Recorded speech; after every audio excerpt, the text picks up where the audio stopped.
여러분 안녕하십니까? 새해 복 많이 받으십시오.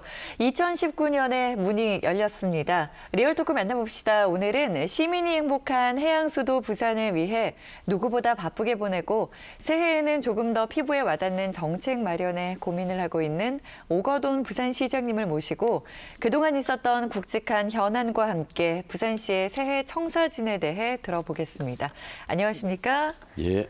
안녕하십니까. 네, 시장님 새해 복 많이 받으십시오. 네, 감사합니다. 네, 저희 시청자분들께 인사 부탁드리겠습니다. 예. 시청자 여러분, 새해를 맞아 할 수 있는 최선의 인사는 바로 시민 여러분의 가정에 만복이 깃드시기를 기원합니다. 예. 네. 지난해 시민 여러분께서는 그 24년 만에 처음으로 정권을 전면적으로 교체를 해 주셨습니다. 이것은 바로 변화에 대한 강렬한 열망을 말씀하는 것이라고 봅니다. 그 침체되어 있는 부산에 다이나믹한 분위기를 넣어서 완전히 한번 바꿔보라는 그런 운명인 것으로 생각을 합니다만, 오랜 동안의 그 계속되어 왔던 관습이나 관행 같은 것이 이 짧은 기간에 바꾸기는 굉장히 어려웠다 하는 그런 말씀을 드리고 싶습니다. 이제 실질적으로 금년부터 이제 본격적으로 시작을 하겠습니다. 아주 부산을 통째로 한번 바꾸는 그러한 각오를 가지고 부산의 침체를 벗어날 수 있도록 최선을 다하겠습니다. 네, 지금 취임하신 지 6개월이 지나셨는데요. 그동안 정말 여러 가지 작업을 하셨을 것 같아요. 지난 6개월 동안 시정을 평가하신다면요? 네. 우선 그 전에 없던 변화와 혁신을 만들기 위한 준비를 했던 시기였죠. 첫째로는 이 꼬여있는 매듭을 푸는 시간이었습니다. 네. 부임하고 난 다음에 그동안에 미결됐던 사항들, 또 갈등의 소지가 있는 사항들 쭉 이렇게 리스트업을 해보니 한 80여 개가 되었습니다. 그 중에 이제 대략적으로 상당수가 이제 해결이 되었고, 이제 앞으로 더 많은 문제들을 해결해 나가야 됩니다. 예를 들어서 BRT 문제라든지 오페라 하우스, 또 부전천 문제, 부산국제영화제 문제, 또 형제복지원 사건 같은 것도 있죠. 네. 이런 문제들을 때로는 어떤 공론화 과정을 거쳐가지고 이 바꾸기도 하고, 때로는 정치적인 결단을 통해서 이 멈추거나 또 새로 재개하고 또 하는 이러한 그 선택의 시간이었습니다. 또 하나를 얘기를 하자면 이 경계를 넘는 협력의 시대를 열었다고 생각합니다. 네. 이번에 저희들이 많은 국비를 확보를 했습니다만, 이런 과정에서 여야정이 하나가 되어가지고 이 부산 발전을 위해서 함께 힘을 모았던 것은 아주 기억에 아주 참 새삼스럽게 훌륭한 성과를 거뒀다고 생각합니다. 네. 또한 이 부울경 지역이 과거에는 따로 놀았지 않습니까? 그러나 여기가 이 생활권이나 경제권이 똑같은 지역이기 때문에 여기에 우리가 서로 상생 협력하는 그 이 MOU를 체결을 하고 또 이 공동의 타스크포스를 만들어 가지고 문제를 하나하나 해결해 나오고 있습니다. 또한 시와 구군 간에도 마찬가지입니다. 과거에는 함께 모여서 회의하기도 굉장히 어려웠는데, 네. 이제는 이러한 최고 정책 회의라는 걸 만들어 가지고 이런 시, 군, 구의 장벽을 넘어서 새로운 시정이 시작이 됐다. 할 말은 많습니다만은 하나만 더 들자면은 네. 이 사람 중심의 이 시정을 펼쳤다는 걸 강조드리고 싶습니다. 네. 이 아이 키우기 좋은 도시 종합 보육 대책을 만들어내고, 또 공원을 지키기 위한 문제, 또 걷기 좋은 부산 만드는 문제, 미세먼지 대책 등 이런 여러 가지 우리 생활과 밀착된 이런 부분에 이 사람 중심의 시정을 펴려고 노력을 했습니다. 네. 사람이 중심이 되는, 그리고 서로 상생하고 융합할 수 있는 시정을 갖추기 위해서 많은 노력을 기울이신 것 같은데요. 그럼에도 불구하고 요즘 서민 경제가 굉장히 좋지 않다고 하잖아요. 이 민생 살리기 위한 2019년도에 새로운 방법이 좀 있을까요? 예. 2019년도는 이 중앙정부도 마찬가지입니다. 마찬가지입니다만 우리 부산시에서도 이 민생과 경제가 시의 모든 역량을 우선 쏟아붓겠다 하는 그런 말씀을 드리고 싶습니다. 네. 이 근심 걱정 없이 먹고 사는 문제보다 더 절박하고 이 중요한 일은 없죠. 서민 여러분의 고단한 삶과 어려움을 함께 공감하고 나누는 일에 이 전력을 우선 투자하겠다는 걸 말씀드립니다.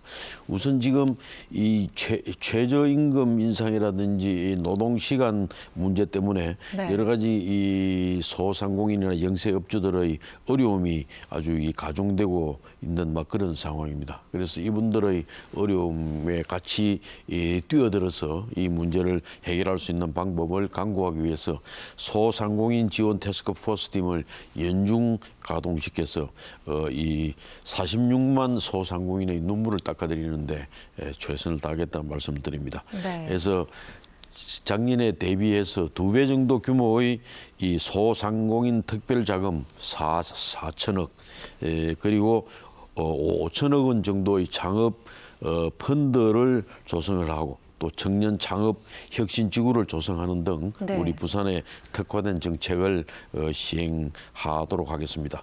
또 하나는 올 상반기에 이 시 재정의 61% 정도인 6조 원 규모의 예산을 조기에 집행을 해서 민생에 도움이 되도록 하고 싶고 또 추경도 기왕이면 3월 전에 빠른 시일 안에 실시를 해서 지역 경제를 지역 산업을 활성화시키는 일에 주력하고자 합니다. 네.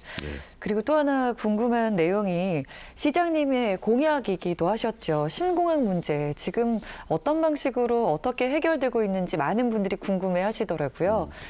김해 신공항의 문제는 우리 부산만의 문제가 아닙니다. 이것은 부울경 지역 전체의 문제라고도 생각이 되고 어떻게 이 100년 대계로 볼 때는 우리 국가 전체의 문제이기도 합니다. 네. 과연 어떤 방법이 가장 합리적인가. 그래서 김해 신공항의 결정 과정, 정책 결정 과정을 이렇게 다시 리뷰를 해서 우리 30여 명의 공항 전문가들이 모여가지고 논의를 한 중간 결과는 이것이 잘못된 정책 결정이었다 하는 그 생각을 하게 된 것입니다.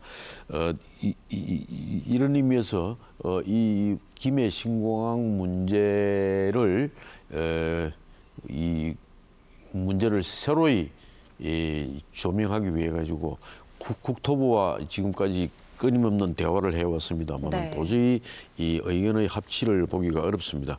이런 점에서 이제는 국무총리실로 이 문제를 격상시켜 가지고 좀 더 검증위원회를 국무총리가 직접 관장할 수 있도록 해서 하나의 그 갈등 사례를 풀어나가는 막 그런 방향으로 나가고자 합니다. 근데 가장 큰 문제는 바로 이 소음에 관한 문제입니다. 네. 지금 현재는 약 한 3천 세대가 소음 피해를 받고 있습니다만은 앞으로 이 활주로가 국토부가 얘기하는 V자형 활주로가 만들어지면은 3만 세대 정도가 그 소음 피해를 입게 되는 것으로 지금 나오고 있습니다. 그리고 또 이 안전 문제도 심각하지요. 이 비행기가 이륙하고 착륙하는 데 있어서 이 걸림돌이 되고 있는 장애물이 네. 산이 3개가 있습니다. 네. 그 산을 깎아내어야 한다는 게 우리 전문가들의 기본적인 입장입니다. 이렇게 볼 적에 이러한 그 안전에 관한 문제 그리고 이 활주로 길이를 지금 3.2km로 지금 이 예정을 하고 있는데 네. 지금 이 인천공항을 비롯한 그 외국의 각종 공항에서는 최대 4km에서 지금 3.5km까지의 이 활주로를 건설하고 있습니다.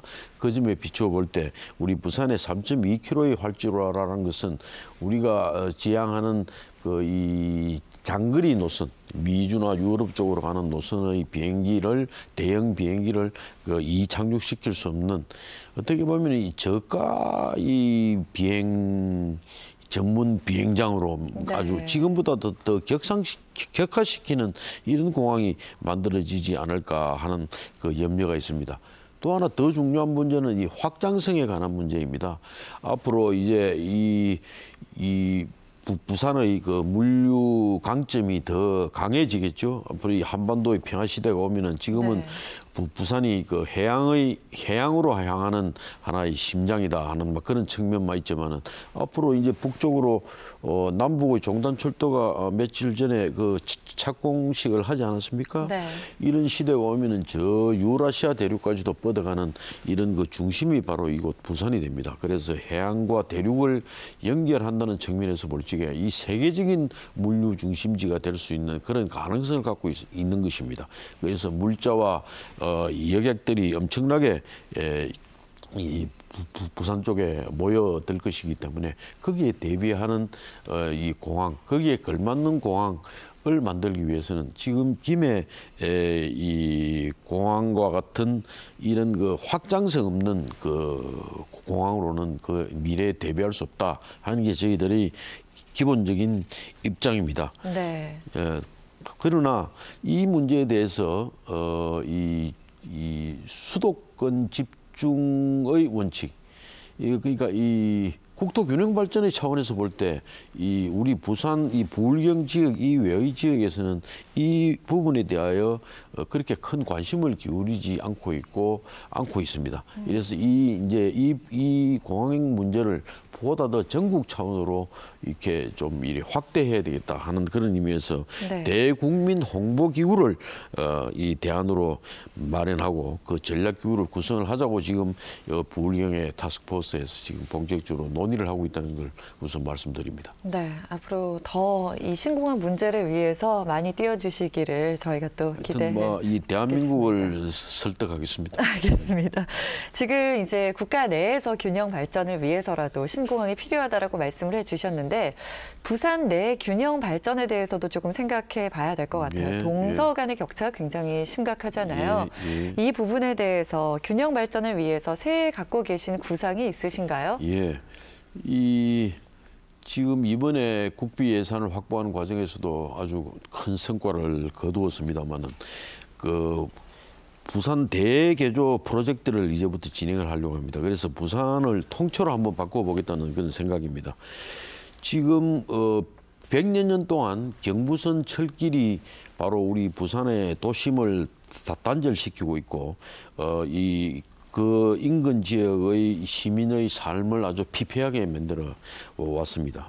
그리고 도시의 발전을 갖다가 저해하는 아주 한계점을 노정시켜 왔죠. 이래서 이 경부선 철로 지하화 사업과 철도 시설 재배치 사업을 통해서 막혔던 철길에 시민생활 활력을 불어넣고 도시 공간의 창조적 에너지가 골고루 흐를 수 있도록 하겠다는 것을 말씀드립니다. 그러니까 좀 더 구체적으로 말씀드리면은 북항으로부터 부산역과 관련된 철도 노선을 또 재배치하고 저기 가면 이 범천의 차량 정비창을 저 강서 외곽 지역으로 보내고 또 부산진에서부터 구포로 이어가는 구포 사상 그러니까 이 부산진 사상 구포로 이어지는 이 철로를 터널을 뚫어서 직선화시킵니다. 네. 시키고 지금의 그 철로를 그 시민의 생활 공간, 도시 발전의 공간으로 이렇게 이제 활용하려고 하는 것이 바로 저희들의 원대한 계획입니다. 그렇게 되면 이 원도심 지역 전체가 지금 완전히 탈바꿈할 수 있는 그런 모습을 갖추게 되는 것입니다. 좀 그걸 또한 더 구체적으로 얘기하자면 원도심에서부터 서부산의 사상 스마트밸리 또 에코 델타 시티까지 이 부산의 대표적인 성장 축이 이어지는 이런 모습을 보일 것이며 부산 도심을 대개조하는 하나의 출발이 될 것이다 하는 그런 생각을 합니다. 네. 2018 최고의 키워드 하면 남북 정상회담을 꼽으시는 분들이 굉장히 많이 계실 거예요. 그만큼 작년 한 해는 남북 관계가 급물살을 탄 한 해였는데요. 그런 만큼 이 부산이 가지는 위치상의 중요한 점도 굉장히 많을 거라고 생각이 되거든요. 그런 의미에서 우리 부산이 뭔가 준비를 해야 되지 않겠습니까? 네. 남북의 이 협력, 이 한반도의 평화는 바로 한반도의 경제 문제와 직결된다고 생각을 합니다. 이런 측면에서 볼 적에 가장 혜택을 받을 수 있는 지역이 바로 우리 부산 지역입니다. 네. 그래서 이미 북측과 앞으로 경제 협력을 대비하여 몇 가지 사안들을 제안해 놓은 게 있죠. 그래서 예를 들어 한반도의 그 항만도시 협의체를 하나 만들자.